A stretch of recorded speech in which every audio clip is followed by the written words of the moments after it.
ఒక మహిళ మొదటిసారి కొండపైకి వెళ్ళినప్పుడు ఒక విషసర్పం ఆమెపై దాడి చేస్తుంది. ప్రాణభయంతో ఆమె ఆ పామును పట్టుకుని గట్టిగా ఊపడంతో అది స్పృహ తప్పి పడిపోతుంది. వెంటనే ఆమె ఆ పామును చుట్టేసి తన బుట్టలో వేసుకుంటుంది. ఆ తరువాత దారిలో ఎదురైన ప్రతి విషసర్పం ఆమె చేతిలో పెంపుడు జంతువులా లొంగిపోతుంది. అలసిపోయిన ఆమె ఒక చెట్టును ఆనుకుని విశ్రాంతి తీసుకోవాలని ప్రయత్నించగా ఆ చెట్టు వేర్లతో సహా ఊడి వచ్చేస్తుంది. అప్పుడే ఆమెకు తన శరీరంలో అపారమైన శక్తి ఉందని అర్థమవుతుంది. ఆమె కేవలం ఒక చేత్తో కొడితేనే పెద్ద చెట్టు ముక్కలైపోతుంది. ఆమె ఆ చెక్క ముక్కలను బుట్టలో వేసుకుని ఇంటికి బయలుదేరుతుంది. దారిలో నదిలోని చేపలను చూసి ఒక కర్రతో వాటిని ఎంతో చాకచక్యంగా పట్టుకుంటుంది. మార్గమధ్యంలో ఆమె కొన్ని ఔషధ మొక్కలను చూస్తుంది. వాటికి జ్వరాన్ని తగ్గించే గుణం ఉందని, మార్కెట్లో మంచి ధర పలుకుతుందని గ్రహించి వాటిని సేకరిస్తుంది. ఆమె భర్త పని ముగించుకుని ఇంటికి వచ్చేసరికి ఇల్లంతా శుభ్రంగా సర్ది ఉండటంతో పాటు భార్య స్వయంగా వంట చేయడం చూసి ఆశ్చర్యపోతాడు. ఎందుకంటే గతంలో ఆమె అత్యంత బద్ధకస్తురాలు మరియు గయ్యాళి.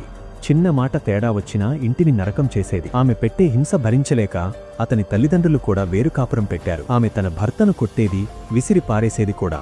కాని ఇప్పుడు ఆ శరీరంలో పీహెచ్డీ చేసిన ఒక డాక్టర్ ఆత్మ ప్రవేశించింది.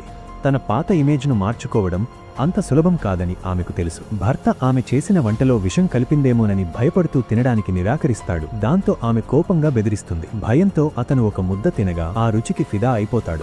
తరువాత ఇద్దరూ కలిసి ఆ మూలికలను పట్టణంలో అమ్మడానికి వెళతారు. అక్కడ భర్తకు తన పాత మిత్రుడు కనిపిస్తాడు. ఆ ధనవంతుడి కొడుకు అహంకారంతో ఇతడిని అవమానిస్తూ, "నువ్వు పేదవాడివి, పైగా ఒక లావుపాటి గయ్యాళిని పెళ్లి చేసుకున్నావు" అని ఎగతాళి చేస్తాడు.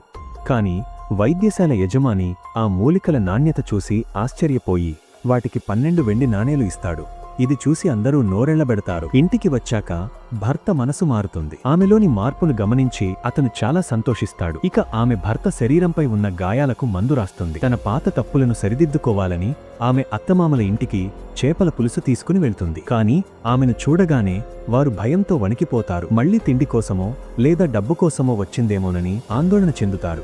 "మా దగ్గర ఏమీ లేదు, కావాలంటే నన్ను కొట్టు, కాని మా అత్తమామలను వదిలేయి" అని పెద్ద కోడలు ప్రాధేయపడుతుంది. ఆమె వారికి నచ్చజెప్పాలని ప్రయత్నిస్తున్నా వారు మరింత భయపడతారు. సరిగ్గా అదే సమయంలో అప్పు వసూలు చేసే వ్యక్తులు అక్కడికి వచ్చి గొడవ మొదలుపెడతారు. అది చూసి ఆమెకు కోపమొచ్చి వాళ్లను ఒక్కటిస్తుంది. అంతే, వాళ్లు గాల్లో ఎగురుకుంటూ వెళ్లి గోడ మీద పడతారు. ఇంతటితో ఈ డ్రామా ముగుస్తుంది. ఇలాంటి మరిన్ని ఇంట్రెస్టింగ్ వీడియోల కోసం కామెంట్ బాక్స్లో డ్రామా అని టైప్ చేయండి. వీడియో నచ్చితే లైక్ చేసి మన ఛానల్ని సబ్స్క్రైబ్ మరియు ఫాలో అవ్వండి.